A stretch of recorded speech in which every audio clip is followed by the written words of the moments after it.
Hello, awesome. Excited that you are here. We are going to have a wonderful session today, and I believe that you don't want to miss any part of what we are going to do today because it's going to help you to help your brand. So, see you as we stay through to the very end. So, when we talk about branding, I believe that branding is all about intentionality. How do you want people to perceive you? How do you want people to see you? How do you want people to respond to you? What do you want people to do? How do you want them to act around you?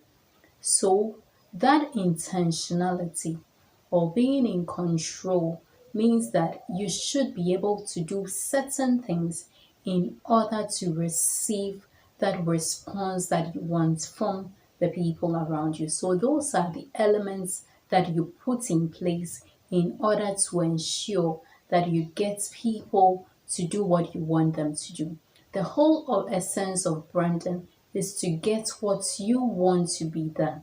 So branding is intended for something to be done, either to get a response from your audience or to receive a certain feedback or action from your audience. That's why you engage in your branding.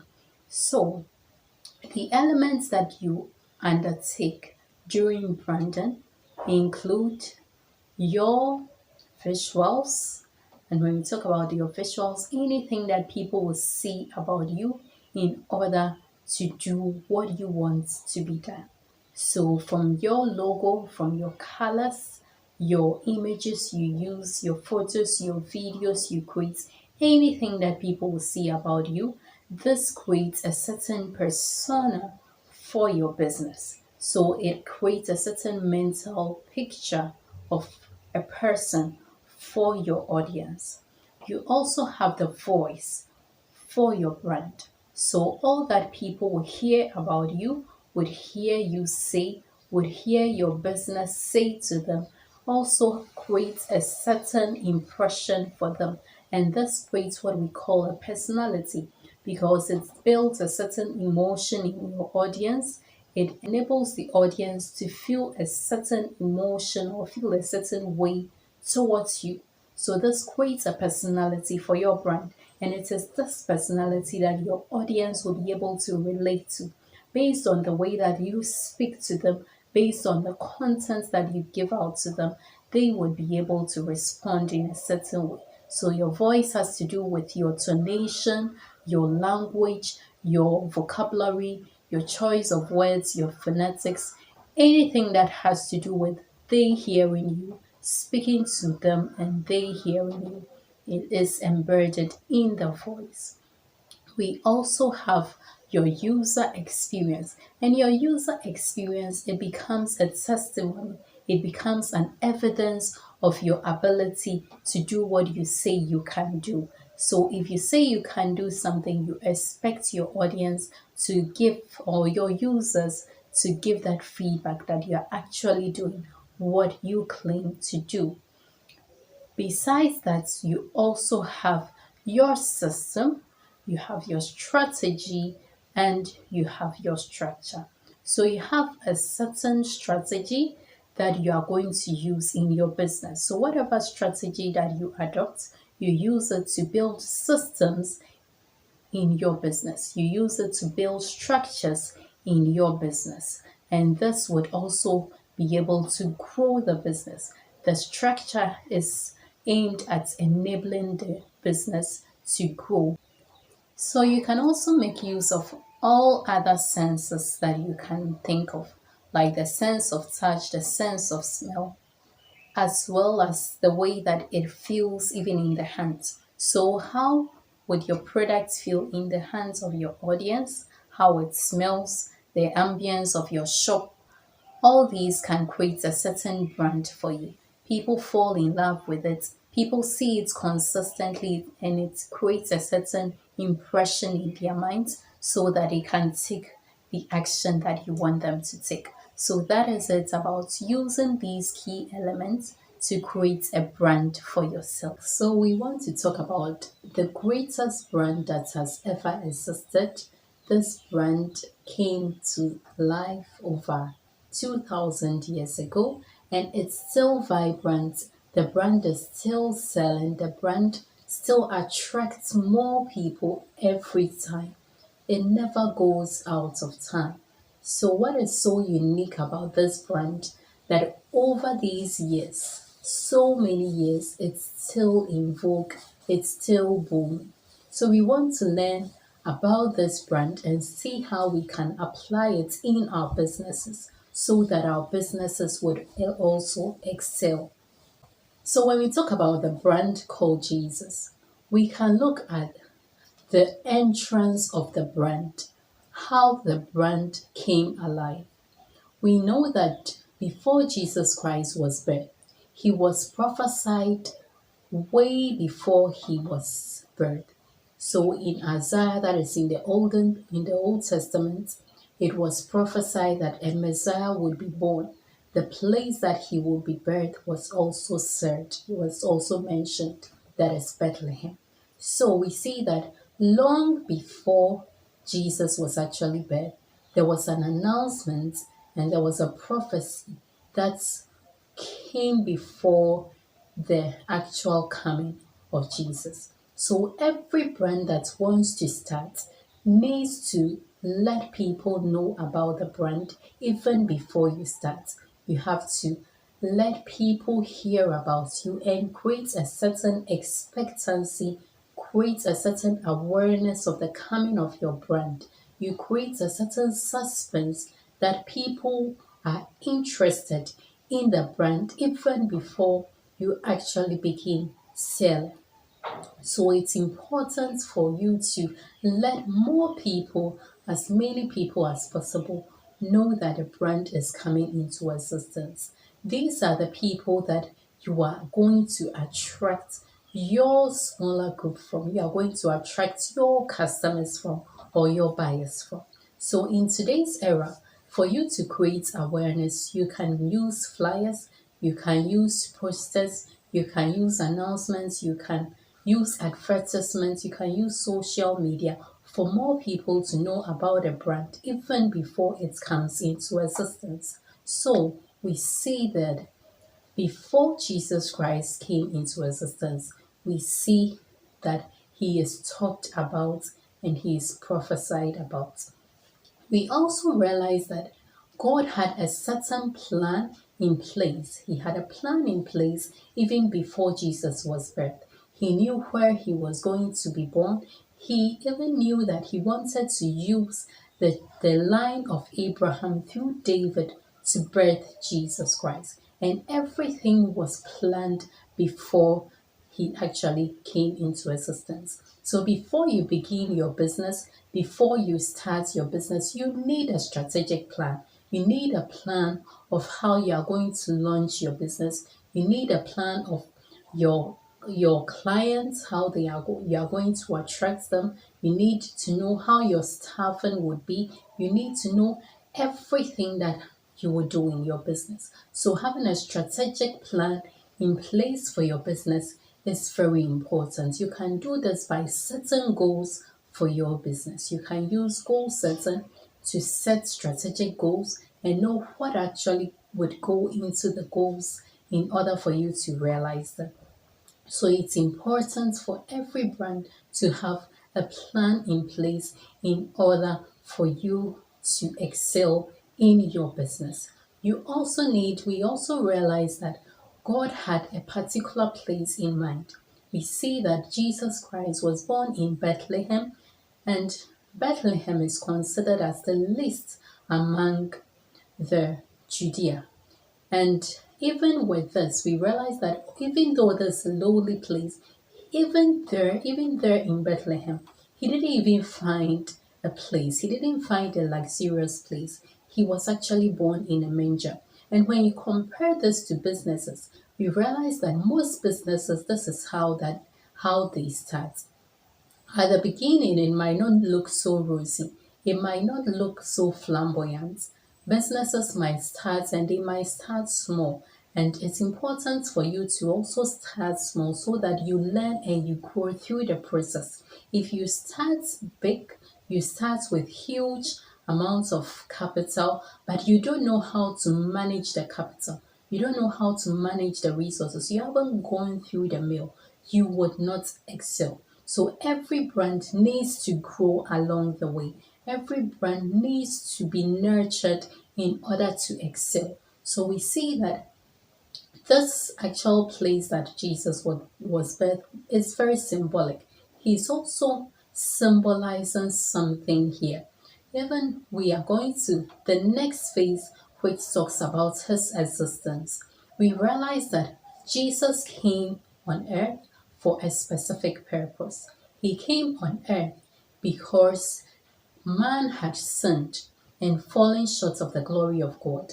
The initial intention of God was to live in comfort or in communion with man, to live in unity with man, enjoying his presence and always living in a place of abundance. However, when sin came in, this was destroyed. And this was why Jesus Christ came, to restore back to us what God initially intended. So God came in to bridge that sin that had come in, to bridge the gap that had come between man and God.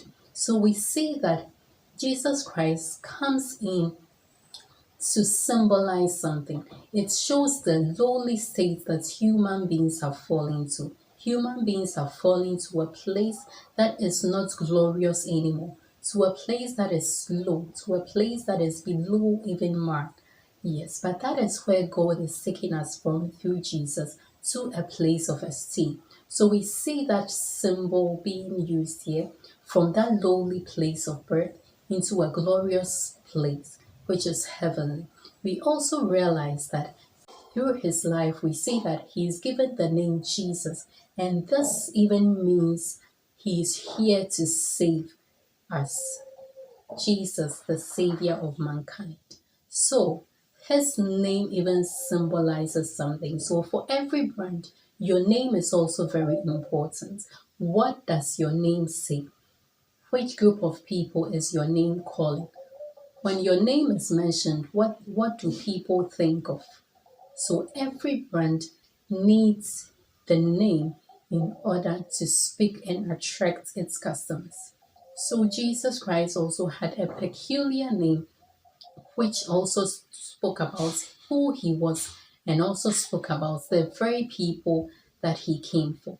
Every brand also needs to know who you are. You need to know who you are and you need to know the people that you attract. At a point in time, we realized that Jesus asked his disciples, who do people say that I am? As a business owner, who do people say that you are? As a business, who do people consider you as? Which problems would people bring to you? Do they know what you actually do? Do they know the uniqueness that you bring to them? Do they know the change and transformation that you bring to them? Are you actually showing the transformation that you bring to your customers? Your customers need to know who you are and the very transformation that you bring. So, as a business owner, your brand should be able to communicate who you are and also communicate the transformation that you bring to your customers. You also need to let your customers know from where you are taking them to and the place that you are also taking them to. So, this is it with your customers, being able to communicate through them. Throughout the life of Jesus, we see the performance throughout his life, performance of miracles, performance of healing. All these were actions that demonstrated who he really was. So, as a business owner, whatever you say that you are, you be able to perform the actions that would demonstrate that you actually do what you say that you do. So, Jesus Christ is a perfect example of a brand that existed to perform actions that demonstrated his purpose. He also was able to take his people away from a certain penalty. The final thing is his exit. We realize that As we talked about his purpose, we know that Jesus came to take us from that place that we had been taken to because of sin. We were at a point where there was the need for penalty for us. So he took the place of our penalty and he paid the penalty for us with his blood. So we see the color red being used severally in the Bible to depict something. First, it demonstrates the blood of Jesus because we see that Jesus came purposely to take us from that place of penalty that we had gotten to as a result of sin. And he is taking us from that place and replacing us by giving us his blood. We also see that the red color also symbolizes man here, the very person that Jesus Christ came for. Jesus Christ came purposely for man, to save man from the penalty of sin. So man is taken out of the ground, which is red clay, and that is why red is also used here, also depicting man. And that very name is used for Adam. The meaning of Adam is red clay. So we see here the red color being used severally to show Jesus himself, to show his blood that was shed, and to also show the person that he actually came for, which is man. We also see that Jesus Christ shows us something, that it is very important for us to have people, because when he was exiting, when he was leaving, he left an assignment or a command to his disciples, and he said, go into the world and preach the gospel. As a business, as a brand, you need people who would carry the brand even when you are no more.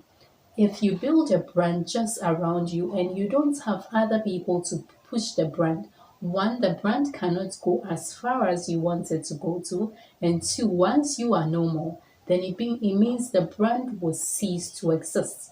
So every brand needs people around it who would push the brand even when you are no more. So we see that he also has a proof, and everyone's proof is the user experience. What do people say about you? What do your audience say about you? And you need people who are not just your audience, but beyond your audience. They'll become your disciples, they'll become your clique, they'll become more like the people that carry your brand. They are your tribe. So every brand needs people that it will actually grow so that they can push the brand to the very ends of the world. So that is with the brand called Jesus, and how we as a business, how we as business owners can replicate the brand called Jesus, which over 2,000 years still exists, is still powerful, is still significant because of its entrance, its existence, and its exit. And it also demonstrates the purpose that it serves. It shows us the performance of its purpose. It shows us the very people that it came for. It proves to us that it actually existed, and it also has people who continue to push the brand even though the person who carried the brand is not on earth anymore. So as a brand owner, as a business owner, be mindful of how you would also use these things to push your brand to the next level. See you making it in your business. I'm your creative purpose to profits coach. Stay blessed.